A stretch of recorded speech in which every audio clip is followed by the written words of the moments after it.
क्या आपको पता है भीमराव आम्बेडकर ने हिंदू धर्म को छोड़ने के बाद इस्लाम क्यों नहीं अपनाए थे? अगर आपको पता है तब कमेंट करके बता सकते हैं। अगर आपको नहीं पता है तो आप इस वीडियो को पूरा देखिए, जानिए आम्बेडकर के धर्म के बारे। आम्बेडकर जन्म से हिंदू थे पर मरना हिंदू के रूप में नहीं चाहते थे। उन्होंने धर्म परिवर्तन का फैसला किया। इसके लिए उन्होंने कई धर्मों को अपनाने पर विचार किया था। इस्लाम भी उनमें से एक था। धर्म परिवर्तन से पहले उन्होंने इस्लाम के बारे में भी गहरा अध्ययन किया था। वो जातिवाद और दलितों की स्थिति के मामले में इस्लाम को हिंदू धर्म से बहुत अलग नहीं मानते थे।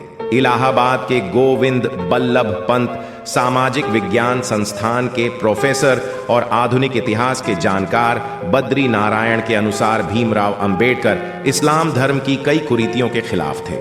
वो मानते थे कि इस्लाम में भी हिंदू धर्म की तरह ऊंची जातियों का बोलाबाला है और यहां भी दलित हाशिए पर हैं।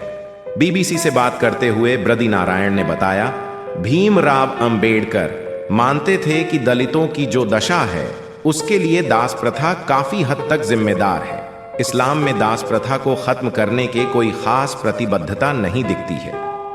दिल्ली विश्वविद्यालय के प्रोफेसर शमसुल इस्लाम भी इस बात से इत्तेफाक रखते हैं।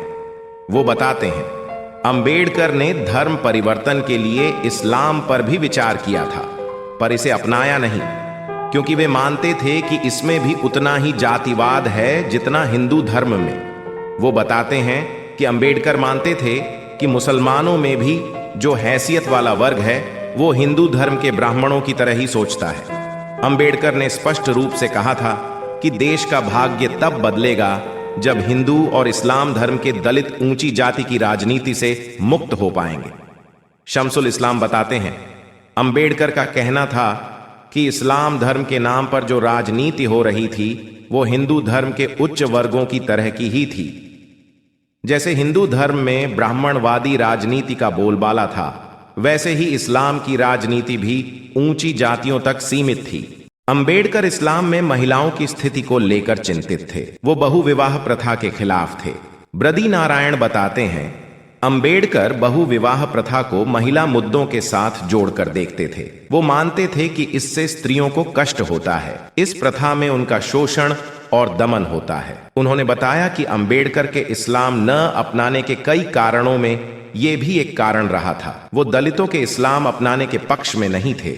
आजादी के बाद पाकिस्तान में बड़े पैमाने पर दलितों का धर्म परिवर्तन हो रहा था। अंबेडकर उन्हें इस्लाम धर्म न अपनाने की सलाह दे रहे थे। वे मानते थे कि वहां भी उनको बराबरी का हक नहीं मिल पाएगा। बद्री नारायण बताते हैं कि अंबेडकर को लगता था कि इस्लाम में कुरीतियों को दूर करने की आत्मशक्ति नहीं दिख रही थी और उसे दूर किए बिना समानता का भाव नहीं मिल पाता। शमसुल इस्लाम बताते हैं कि मुगल शासकों ने मनुस्मृति को पूरी तरह अपनाया था, जबकि अंबेडकर मनुस्मृति के खिलाफ थे। जो भी मुस्लिम शासक भारत आए उन्होंने ब्राह्मणवादी राजनीति को अपनाया।